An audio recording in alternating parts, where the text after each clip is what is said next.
دور حاضر میں جب اے آئی کا دور ہے، آئی ٹی عقلی بنیادوں پہ لوگ فیصلے کرتے ہیں،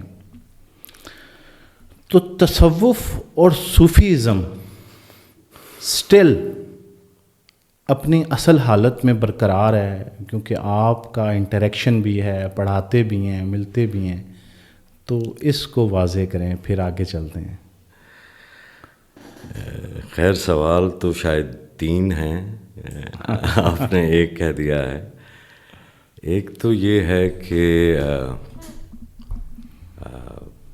آئی ٹی کے حوالے سے بالخصوص کہ یار اتنی ٹیکنالوجی کے ایڈوانس ہو جانے کے بعد انسان کیوں کسی ایسی طرف جائے جس کو وہ امپیریکل سٹڈیز کے اندر نہیں لا سکتا، جس کو وہ کیمسٹری کی لیب کے اوپر دوبارہ سے تجربہ نہیں کر سکتا، جی، جو نہ دیکھنے میں آتا ہے، نہ بیان ہو سکتا ہے، نہ گفتنی ہے، نہ دیدنی ہے، جی، جو جانا ہی نہیں جا سکتا.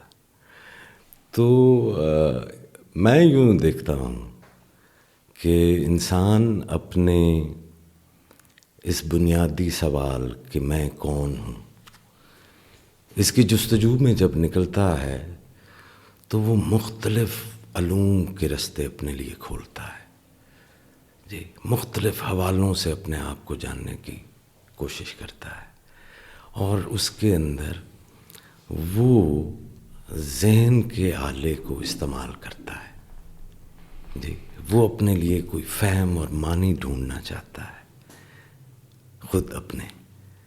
تو وہ بڑھتا ہے اور ذہن اس کا ترقی کرتا چلا جاتا ہے، وہ نت نئی ایجادات کرتا ہے، معاشرے کے نئی نئی ثقافت تہذیبیں جو ہے وہ بناتا ہے، سیاسی نظام کھڑے کرتا ہے، جی، معاشی نظام جو ہے وہ کھڑے کرتا ہے. پھر آپ جو ہے انڈسٹریز کی طرف جو ہے وہ آ جاتے ہیں، اور پھر آپ جو ہے وہ اس ڈیجیٹل ورلڈ کے اندر جو ہے وہ آ جاتے ہیں. تو ڈیجٹس جو ہوتے ہیں یہ مقدار ہوتی ہے، جی، کسی بھی چیز کی جو کمپوزیشن ہے، ٹھیک ہے، وہ ڈیجٹس کے اندر ہوتی ہے. صحیح. تو یہ ذہنی ارتقاء جو ہے اس کی ایک معراج ہے جس میں انسان نے خود اپنی ہی مائنڈ کی میپنگ کر کے ایک اپنے لیے اسسٹنٹ جو ہے وہ تیار کر لیا ہے، جی. انسان اس شعور، انسانی شعور کے اس درجے پر پہنچا ہے کہ جہاں پر خود اس نے اپنے ذہن کے ایک عکسی تصویر جو ہے وہ بنا لی ہے، ٹھیک ہے.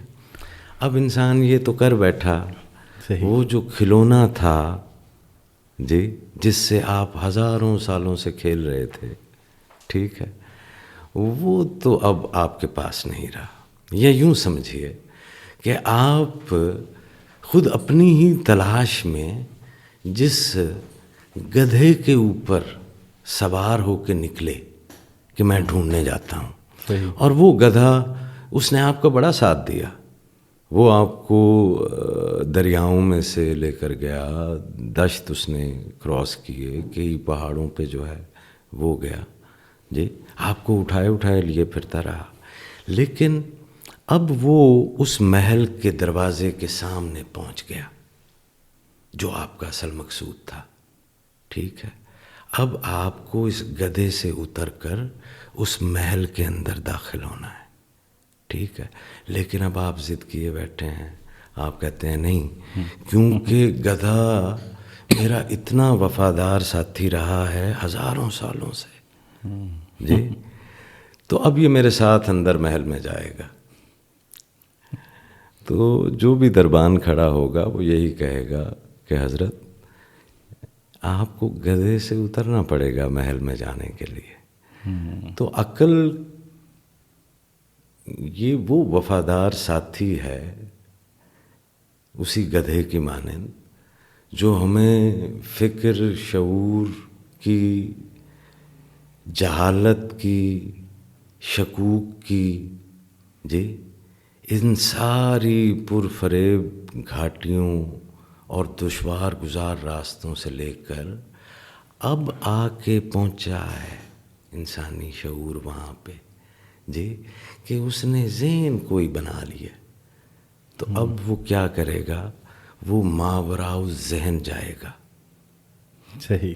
ٹھیک ہے، ماوراء الذہن جائے گا تو وہ اور سورس آف نالج کو تلاش کرے گا کہ اس کائنات کو جاننے کے لیے دیگر کون سے حواس ایسے ہیں جو بیدار ہوتے ہیں تو معنی کھلنے لگتے ہیں، انسان اپنے قریب پہنچنے لگتا ہے.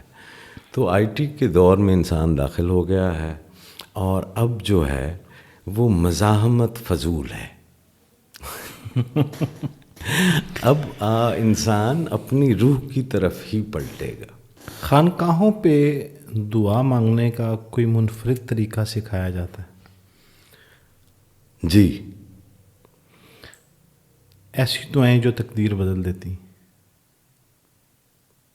وہ مجھے کہتے تھے کہ مجھے لفظ یاد کرنا ہوں گے اس خدا سے رابطے کے لیے. وہ مجھے بہت سے لفظ سکھا گئے، اور میں ان کے لفظوں سے اپنے خدا کے ساتھ رابطہ کرتا رہا. وہ ان کے لفظ تھے، وہ ان کے خدا کے لیے تھے. میرے پاس میرے لفظ نہیں، میرے پاس شاید میرا خدا نہیں. دعائیں لفظوں کی محتاج نہیں ہوتی، کیونکہ جب تک حرف کے اندر دل نہیں ہوگا وہ دعا نہیں بن سکتا. یہ جو مسنون دعائیں ہیں جن کو پڑھنے کی ہمیں تربیت دی جاتی ہے، جی یہ وہ حروف ہیں ان صاحب دل کے جن کے حرفوں کے اندر دل ہے. تو آپ نے کہا نا خانقاہ کے اوپر کیا دعا کی جاتی ہے؟ خانقاہ کے اوپر لفظ کی کوئی ملفوظی دعا نہیں ہے. آپ کی ہستی کشکول ہو جائے، آپ مکمل اس محتاجی میں چلے جائیں، آپ کی پیاس اتنی بڑھ جائے کہ ماں کی چھاتی میں خود سے دودھ آ جائے، آپ مجسم دعا ہو جائیں. یہ ہے